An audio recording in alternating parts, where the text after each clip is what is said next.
The country has to reach its bottom, and I think it has to have a chance to have a beginning.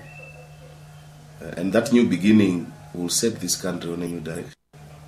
And that's why we are in this struggle, to set this country on a new direction. Government spies are standing outside his gate.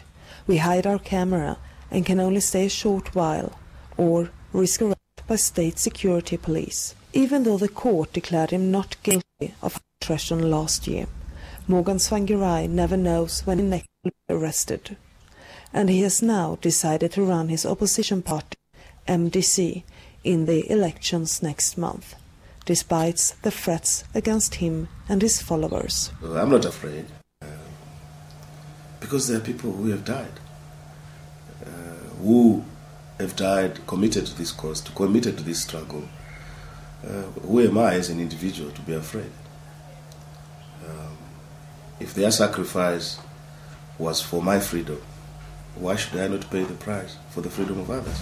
Torture, rape and murder are used by the government as weapons against the opposition.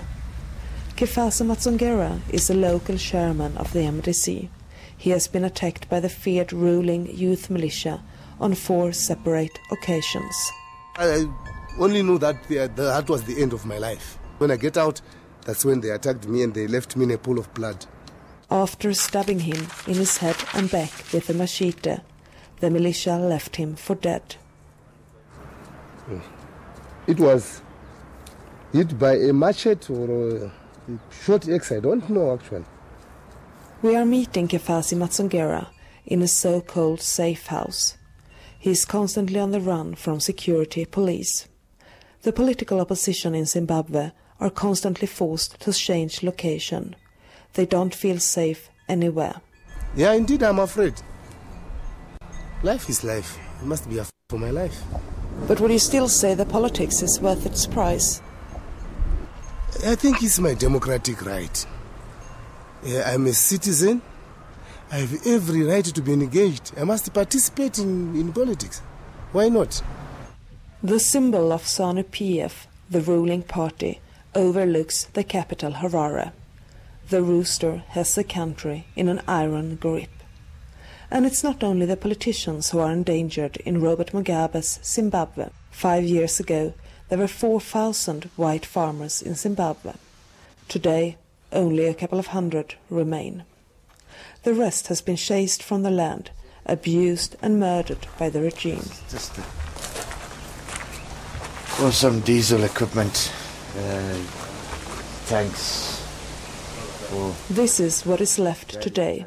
A couple of months ago, Bruce Chapman was forced to leave his farm.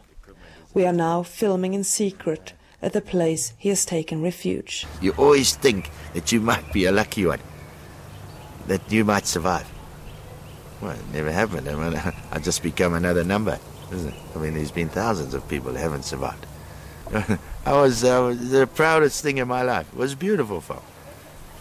Yeah, I loved it. I loved it. It was the governor of the region who claimed his farm. Bruce Chapman had bought it after independence. Bruce Chapman used to farm flowers, which he exported to Europe. When the governor arrived, together with the armed youth militia, he was given a choice: leave or die. Absolutely terrible. I lost my home, my farm, my business, everything. And it was, it was something you never want to live through. You don't want to wish it on your worst enemy. My wife was sobbing for she's still now. Yeah, that was from my Rose office.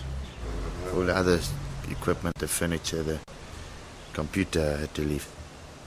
Wasn't allowed to take it. Part of the farm. When the land reform process started 5 years ago, it was so-called war veterans who were leading it.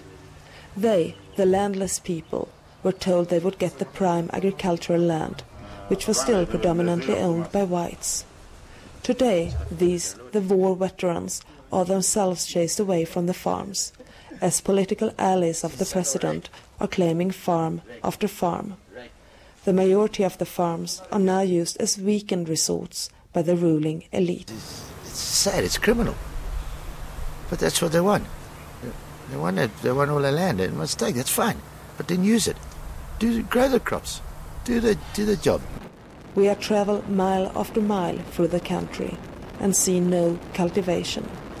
The land is empty and burned as a witness to the starvation Zimbabwe's people now face.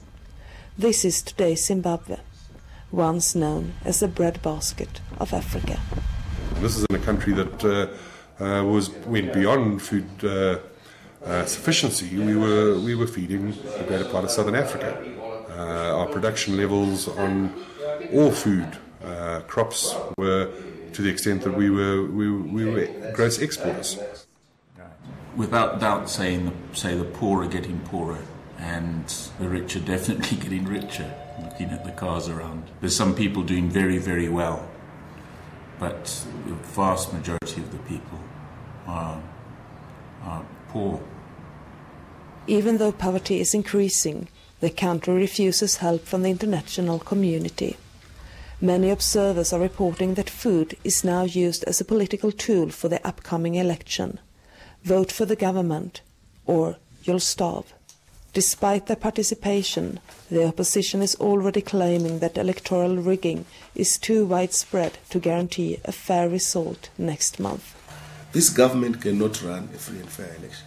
People are very confident that they would like to see change in the country. They would like to vote for the MDs, but they are being prevented from voting for the MDs by the conditions that are prevailing. It's one thing to have independence and sovereignty, but it's another thing to have freedom. All those who have died, all those that have been imprisoned and have been raped and have been tortured, they have not done so in vain. And so we feel that this struggle is a worthwhile struggle for freedom. And many of the farmers who have lost their land and livelihood are also refusing to give up their struggle for Zimbabwe. Many of those who left are now returning. Exile was too hard. The longing for their own country too overwhelming. Bruce Chapman and his family have, despite everything, decided to stay here in Zimbabwe. I love this place. This is my country. I love it. I was born here. My parents were born here. And, why must I go? Why must I be thrown out? I want to stay here.